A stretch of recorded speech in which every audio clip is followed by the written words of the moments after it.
جنت اور اہل جنت۔ کتاب و سنت کی روشنی میں قرآنی آیات اور احادیث نبویہ صلی اللہ علیہ وآلہ وسلم کی روشنی میں جنت اور اہل جنت سے متعلق تفصیلی معلومات پر مشتمل دلوں میں جنت کا شوق اور اس کے حصول کے لیے عملی جد و جہد کا ولولہ پیدا کرنے والی ایک منفرد کتاب۔ تالیف علامہ ابن قیم الجوزیہ رحمۃ اللہ علیہ، متوفی 751 ہجری۔ ترجمہ و تلخیص مولانا خورشید انور ندوی مدنی، دارالعلوم سبیل السلام، مدینۃ العلم، حیدرآباد، الہند۔ جنت کے دروازوں کی تعداد۔ اللہ تعالیٰ کا ارشاد ہے، وَسِیقَ الَّذِینَ اتَّقَوْا رَبَّهُمْ إِلَى الْجَنَّةِ زُمَرًا حَتَّىٰ إِذَا جَاءُوهَا وَفُتِحَتْ أَبْوَابُهَا وَقَالَ لَهُمْ خَزَنَتُهَا سَلَامٌ عَلَيْكُمْ طِبْتُمْ فَادْخُلُوهَا خَالِدِينَ۔ سورہ الزمر آیت 73۔ اور جو لوگ اہل تقویٰ ہیں وہ جنت کی طرف گروہ گروہ روانہ کیے جائیں گے، یہاں تک کہ جب اس کے پاس جائیں گے تو اس حال میں جائیں گے کہ اس کے دروازے کھلے ہوں گے، اور وہاں کے محافظ ان سے کہیں گے کہ سلام علیکم، مزے میں رہو، سو اس میں ہمیشہ کے لیے داخل ہو جاؤ۔ اور دوزخ کے بارے میں فرمایا، حتیٰ اذا جاؤہا فتحت ابوابہا، الزمر 71۔ یہاں تک کہ جب دوزخی اس دوزخ کے پاس پہنچ جائیں گے تو اس کے دروازے کھولے جائیں گے۔ جس آیت میں دوزخ کا ذکر ہے اس کے اندر فتحت سے پہلے واو نہیں ہے، جبکہ جنت کے ذکر والی آیت میں ہے۔ بعض حضرات اس کی توجیہ یہ کرتے ہیں کہ یہ واو 8 کے عدد کی طرف اشارہ کرنے کے لیے آیا ہے، اس لیے کہ جنت کے دروازوں کا جہاں ذکر ہے وہاں یہ داخل ہو گیا، کیونکہ جنت کے دروازوں کی تعداد 8 ہے اور جہاں دوزخ کے دروازوں کا ذکر ہے وہاں نہیں داخل ہوا، کیونکہ دوزخ کے دروازوں کی تعداد 7 ہے۔ مگر یہ قول نہایت ضعیف ہے، کیونکہ اس پر نہ کوئی شرعی دلیل ہے، نہ ائمہ لغت نے یہ بات کہی ہے، بلکہ یہ صرف بعض متاخرین کی ذہنی پیداوار ہے۔ کچھ لوگوں کا کہنا ہے کہ پہلی آیت میں واو زائد ہے اور حتیٰ اذا جاؤہا کا جواب وہ فعل ہے جو واو کے بعد ہے، یعنی فتحت ابوابہا، جس طرح سے کہ دوسری آیت میں ہے، مگر یہ قول بھی ضعیف ہے، کیونکہ عربی زبان میں واو کا زائد ہونا معروف نہیں ہے، اور قرآن جیسے فصیح کلام میں ایسا ہو ہی نہیں سکتا کہ اس میں کوئی حرف زائد ہو جس کا نہ کوئی معنی ہو اور نہ فائدہ۔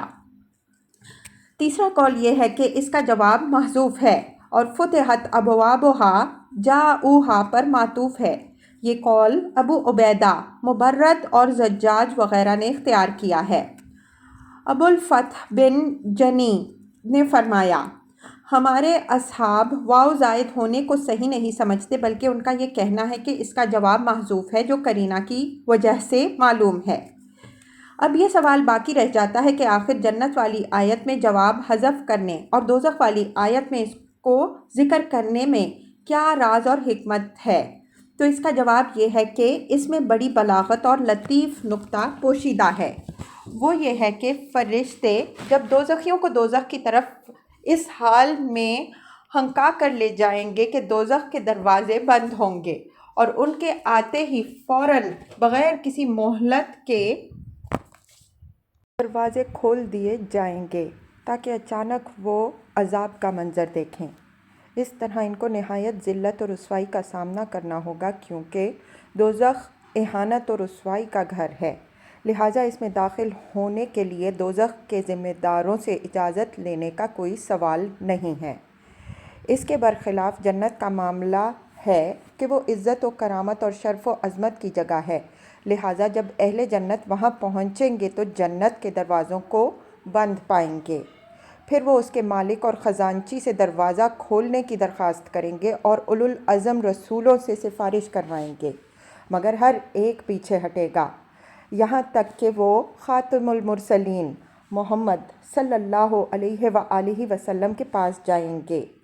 آپ صلی اللہ علیہ وآلہ وسلم فرمائیں گے کہ ہاں میں اس کی سفارش کرنے کے لائق ہوں۔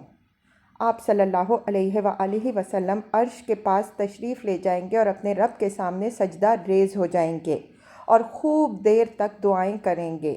پھر اللہ تعالیٰ آپ صلی اللہ علیہ وآلہ وسلم کو سر اٹھانے کی اجازت دے گا اور آپ صلی اللہ علیہ وآلہ وسلم سے پوچھے گا کہ آپ کیا چاہتے ہیں۔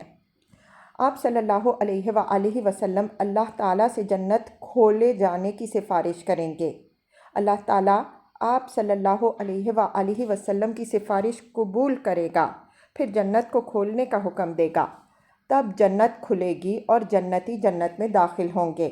یہ اس لیے ہوگا تاکہ لوگوں کو معلوم ہو جائے کہ جنت کتنی عظیم القدر چیز ہے، اور یہ بھی معلوم ہو جائے کہ آپ صلی اللہ علیہ وآلہ وسلم کا اللہ تعالیٰ کے نزدیک کتنا بلند مرتبہ و مقام ہے۔ ظاہر ہے اتنے زیادہ مراحل کے بعد جب جنتیوں کو جنت حاصل ہوگی تو ان کی خوشی کا ٹھکانہ نہ رہے گا۔ اس کے برخلاف اگر اول وہلہ میں ان کو داخل ہونے کی اجازت دے دی جائے تو اس کی اتنی زیادہ اہمیت و عظمت نہ ہوگی۔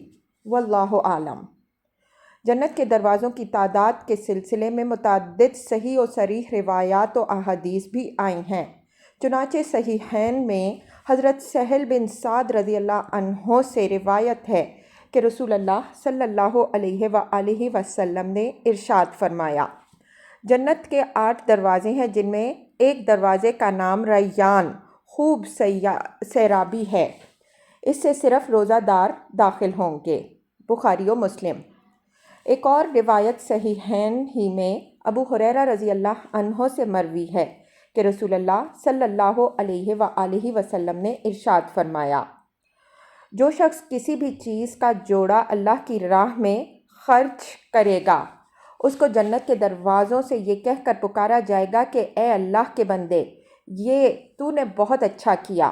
اور جو شخص نمازی ہوگا اس کو نماز کے دروازے سے بلایا جائے گا، جو صدقہ کرنے والا ہوگا اس کو صدقہ والے دروازے سے بلایا جائے گا، اور جو روزہ رکھنے والا ہوگا اس کو باب الریان سیرابی کا دروازہ سے بلایا جائے گا۔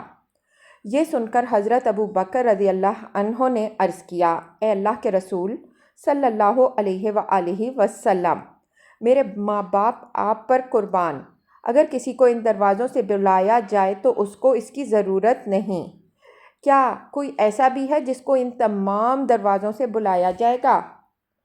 آپ صلی اللہ علیہ وآلہ وسلم نے فرمایا، ہاں، اور میں امید کرتا ہوں کہ تم بھی ان میں سے ہو۔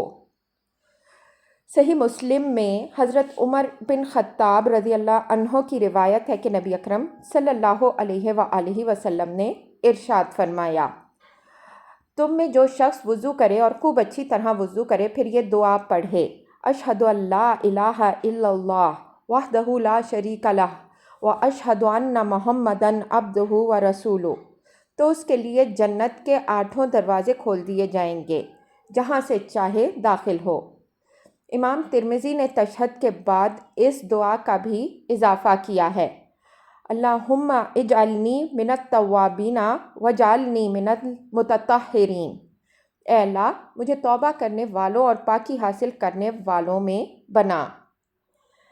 امام ابو داؤد رحمہ اللہ اور امام احمد بن حنبل رحمہ اللہ کی روایت میں یہ بھی ہے کہ اپنی نگاہ آسمان کی طرف اٹھا کر مذکورہ دعا پڑھے، اور عتبہ بن عبدالسلمہ سے روایت ہے، فرماتے ہیں کہ میں نے رسول اللہ صلی اللہ علیہ وآلہ وسلم کو یہ فرماتے سنا، جس مسلمان کے 3 نابالغ بچے فوت ہو جاتے ہیں تو وہ فرشتے اس سے جنت کے 8 دروازوں سے ملیں گے اور اس کو اختیار ہوگا کہ جس دروازے سے چاہے داخل ہو جائے۔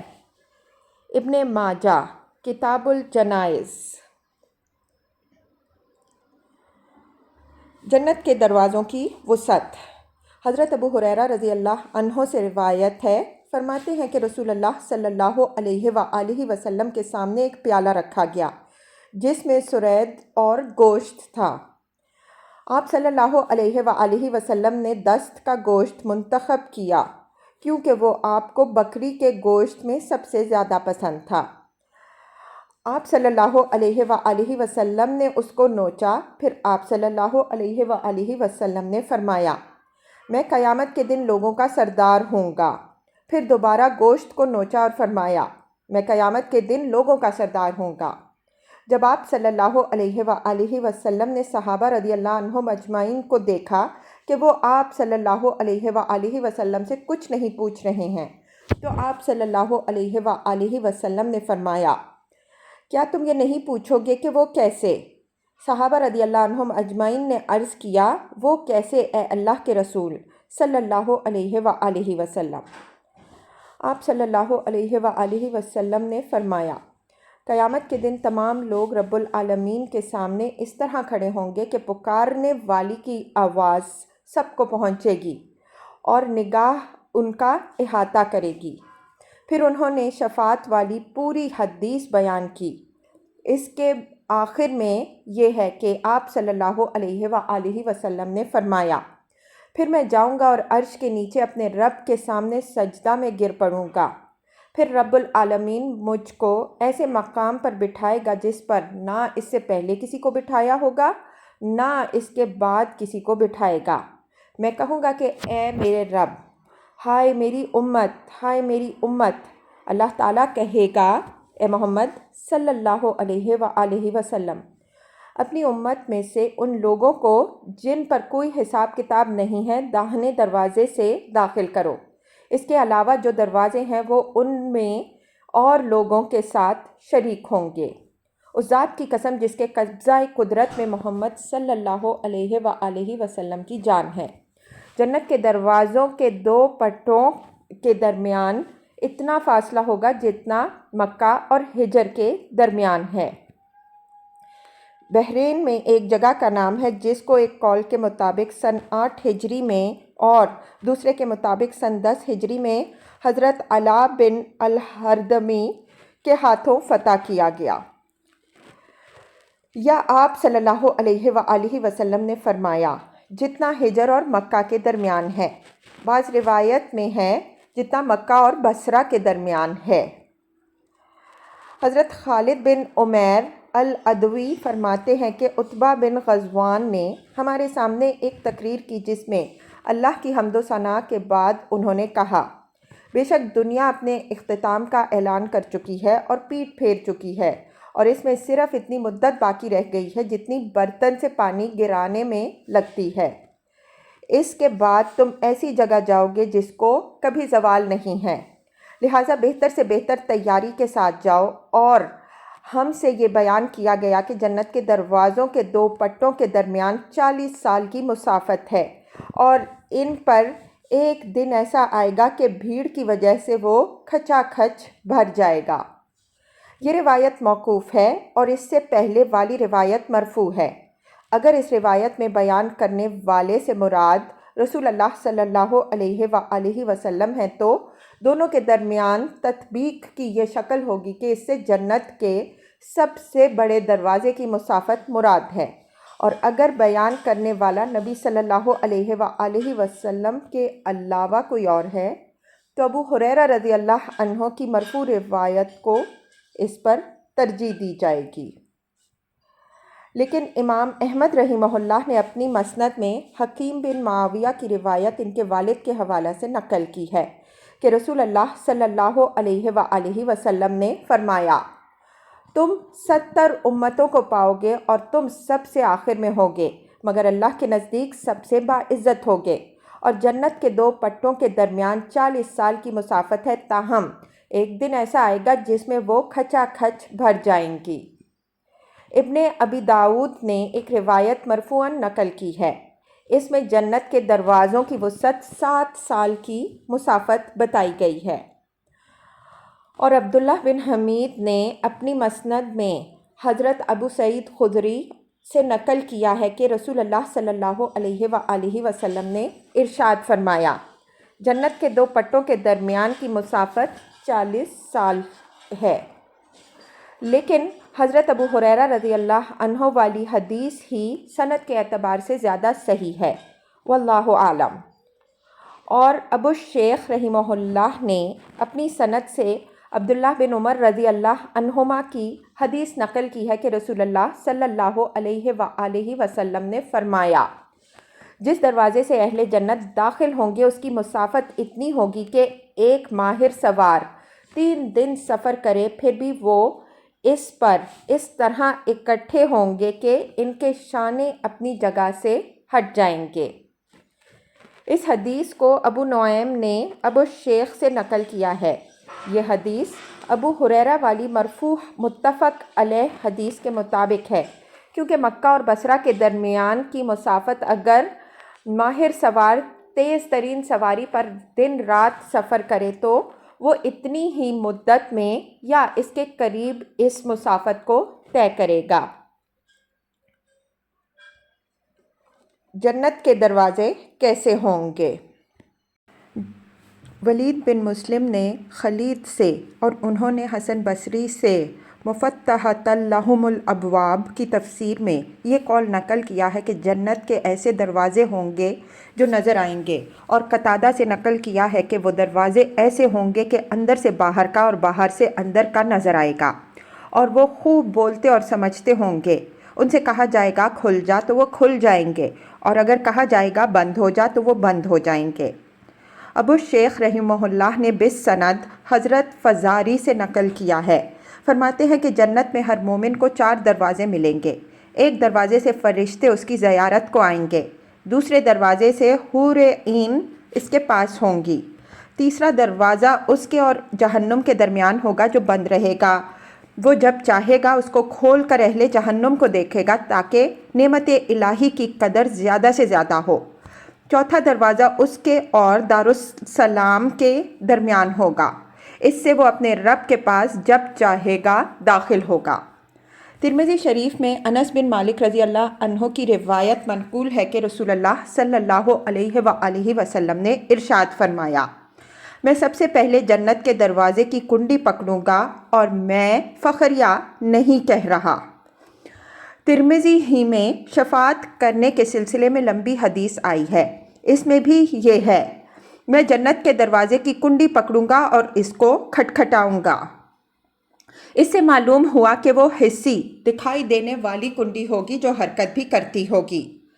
خطیب بغدادی رحمہ اللہ نے اپنی کتاب تاریخ بغداد میں حضرت علی رضی اللہ عنہ کا یہ قول نقل کیا ہے، جو شخص روزانہ 100 مرتبہ لا الہ الا اللہ الملک الحق المبین پڑھے گا، اس کو فقر اور عذاب قبر کی وحشت سے امان مل جائے گی، اور اس کی وجہ سے اس کو مالداری نصیب ہوگی اور وہ اس کے ذریعے جنت کا دروازہ کھٹکھٹائے گا۔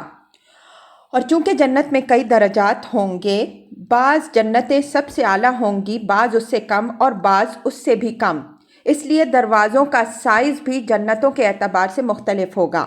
اس طرح ان مختلف روایتوں کی توجیہ بھی سمجھ میں آ جاتی ہے، جن میں دروازوں کی مسافت ایک دوسرے سے مختلف بتائی گئی ہے۔ امت محمدیہ علی صاحبہ الصلاۃ والسلام کے لیے جنت میں داخلہ ایک مخصوص دروازہ سے ہوگا، جن سے صرف وہی داخل ہوں گے، جیسا کہ مسند احمد میں عبداللہ بن عمر رضی اللہ عنہما کی روایت ہے کہ رسول اللہ صلی اللہ علیہ وآلہ وسلم نے ارشاد فرمایا، جس دروازے سے میری امت جنت میں داخل ہوگی اس کی چوڑائی ایک مسافر کے 3 دن سفر کرنے کے برابر ہوگی، پھر وہ اس پر جمع ہوں گے اور اتنی زیادہ بھیڑ ہوگی کہ ایسا معلوم ہوگا کہ ان کے شانے اتر جائیں گے۔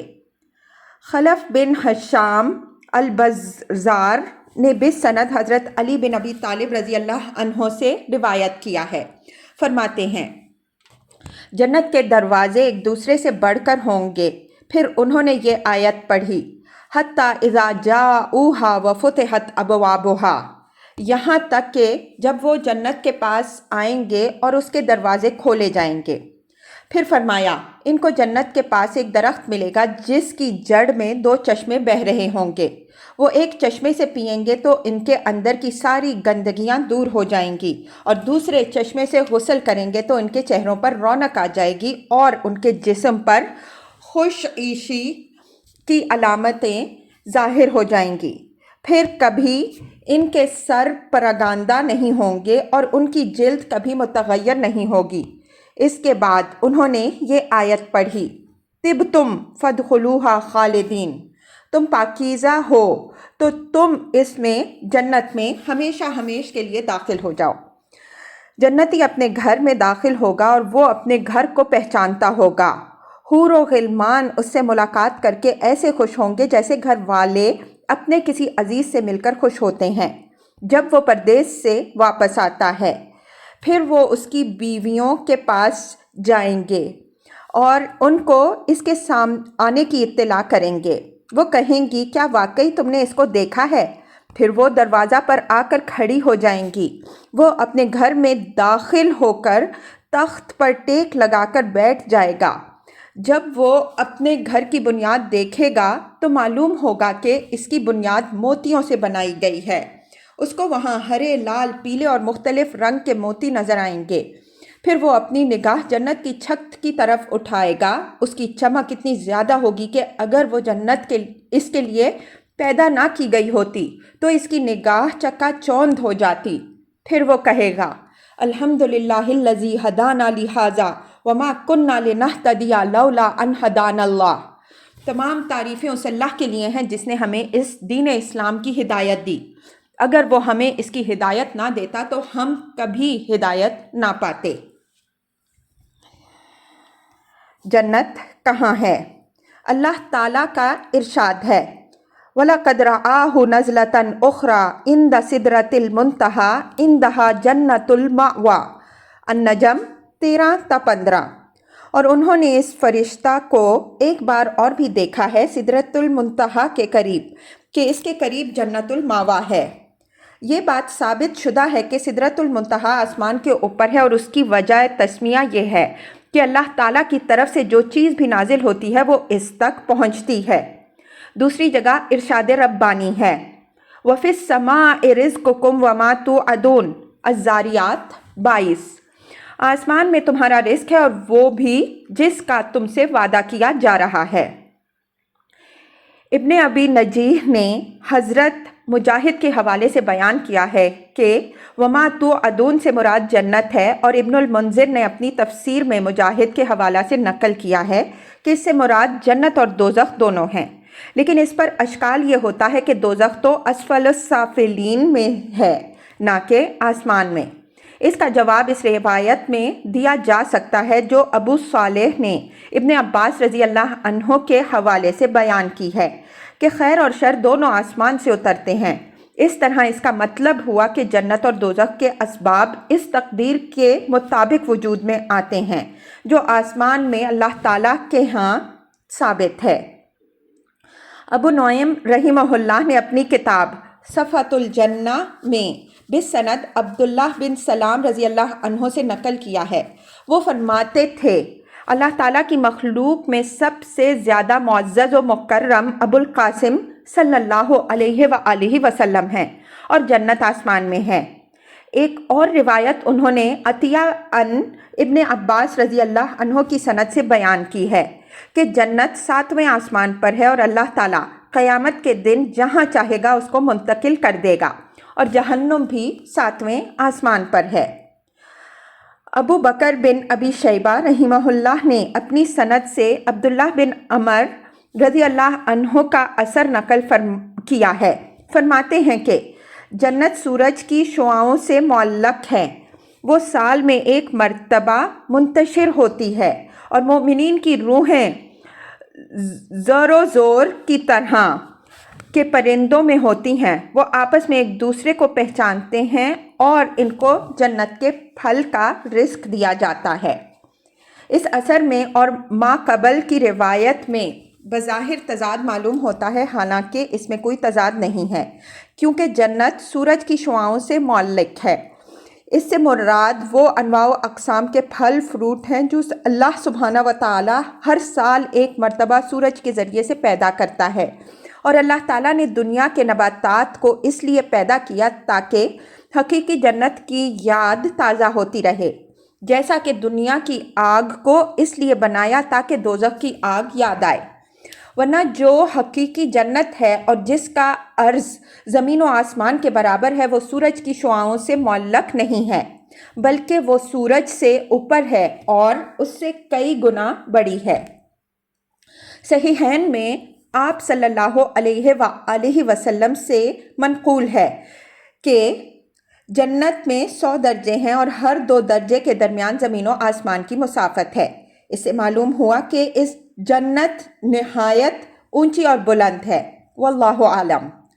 اس حدیث کے الفاظ 2 طرح سے آئے ہیں، ایک تو اسی طرح جو ابھی مذکور ہوئے، دوسری روایت اس طرح ہے: جنت میں 100 درجے ہیں، ہر 2 درجے کے درمیان اتنا فاصلہ ہے جتنا زمین و آسمان کے درمیان ہے۔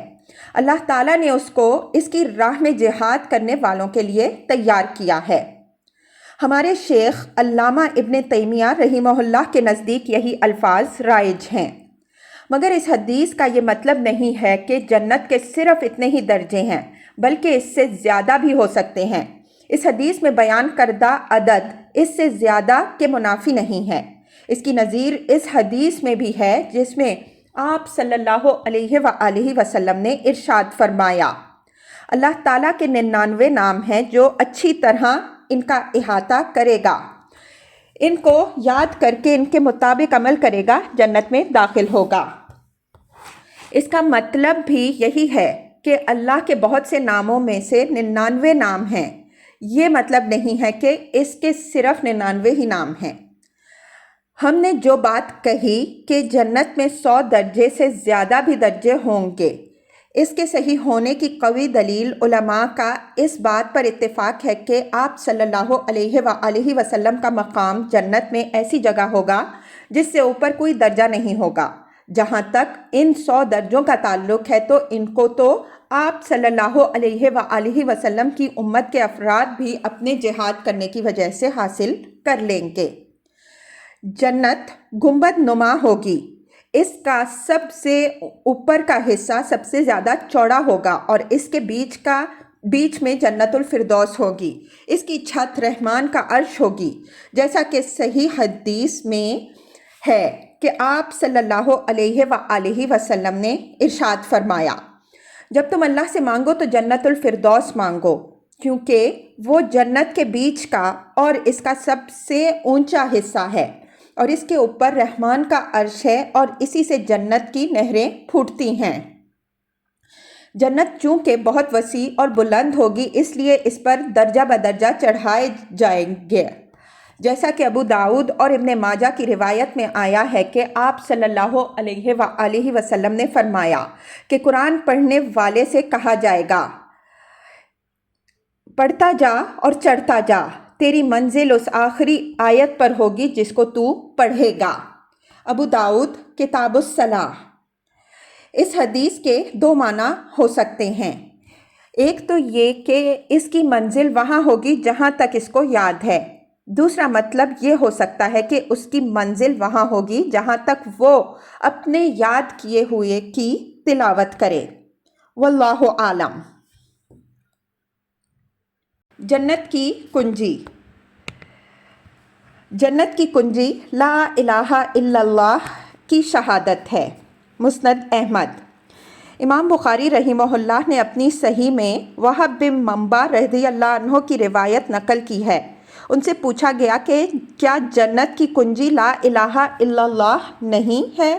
انہوں نے کہا کیوں نہیں، لیکن ہر کنجی کے دانت ہوتے ہیں، لہٰذا اگر تم دانت والی کنجی لاؤ گے تو تالا کھلے گا، ورنہ نہیں۔ اور ابو شیخ نے بسند یزید بن سخبرہ کا قول نقل کیا ہے کہ تلواریں جنت کی کنجیاں ہیں۔ مسند احمد میں حضرت معاذ بن جبل رضی اللہ عنہ کی حدیث روایت کی گئی ہے۔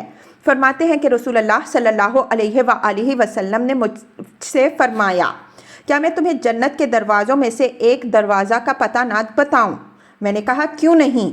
آپ صلی اللہ علیہ وسلم نے فرمایا: وہ لا حول ولا قوت الا باللہ ہے۔ حقیقت یہ ہے کہ اللہ سبحانہ و تعالیٰ نے ہر مطلوبہ چیز کی ایک کنجی بنائی ہے جس سے اس کو کھولا جاتا ہے، چنانچہ نماز کی کنجی طہارت ہے، جیسا کہ آپ صلی اللہ علیہ وسلم نے فرمایا: نماز کی کنجی طہارت و پاکیزگی ہے، ابو داؤد کتاب الطہارہ۔ اور حج کی کنجی احرام، نیکی کی کنجی سچائی، جنت کی کنجی توحید، علم کی کنجی حسن سوال و حسن سماعت، فتح و نصرت کی کنجی صبر، زیادتی نعمت کی کنجی شکر، ولایت و محبت کی کنجی ذکر، فلاح و کامرانی کی کنجی تقوی، توفیق الہی کی کنجی رغبت و رہبت، قبولیت کی کنجی دعا، آخرت میں رغبت کی کنجی زہد فی الدنیا، ایمان کی کنجی ان چیزوں میں غور و فکر کرنا جن میں غور و فکر کرنے کے لیے اللہ نے اپنے بندوں کو حکم دیا ہے۔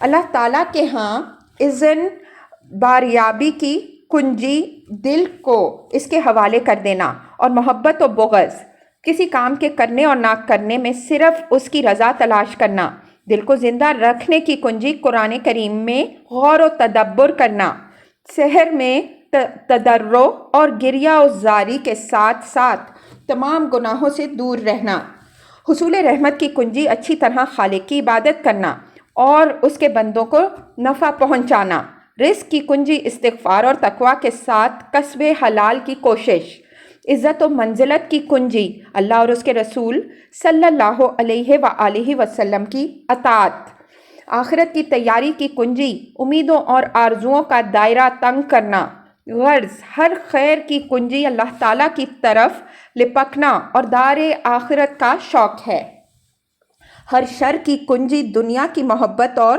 طول عمل۔ خیر و شر کی کنجیوں کا علم یقیناً بڑا اہم اور گراں قدر ہے۔ اس کو وہی حاصل کر سکتا ہے جس کو اللہ اپنی توفیق سے نواز دے، اس لیے کہ اللہ تعالیٰ نے ہر قسم کے خیر اور ہر قسم کے شر کی کنجی بنائی ہے۔ بطور مثال کچھ چیزوں کی کنجیاں اوپر ذکر کر دی گئی ہیں، مزید وضاحت کے لیے اور مثالیں ذکر کی جاتی ہیں۔ اللہ تعالیٰ نے شرک، تکبر اور انبیاء علیہم الصلاۃ والسلام کی لائی ہوئی تعلیمات سے اعراض کرنے کو دوزخ کی کنجی قرار دیا، اور شراب کو ہر گناہ کی کنجی، زر کی بہتات کو زنا کی، تصویروں کے دیدار کو زیادتی عشق و محبت، کسل مندی اور راحت طلبی کو ناکامی و نامرادی، معاصی کو کفر، جھوٹ کو نفاق، شدت حرص و طمع کو بخل، قطع رحمی اور ناجائز طریقے سے مال کے حصول، اور انبیاء علیہم الصلاۃ والسلام کی تعلیمات سے روگردانی کو ہر بدعت و گمراہی کی کنجی بتایا۔ لہٰذا بندے کو چاہیے کہ وہ ان تمام امور سے واقف ہو اور ہر چیز کی کنجی کا علم حاصل کرے تاکہ جو چیزیں مفید ہوں ان کو انجام دینے کی صحیح کر سکے اور جو باتیں ضرر رساں اور مہلک ہوں ان سے بچ سکے۔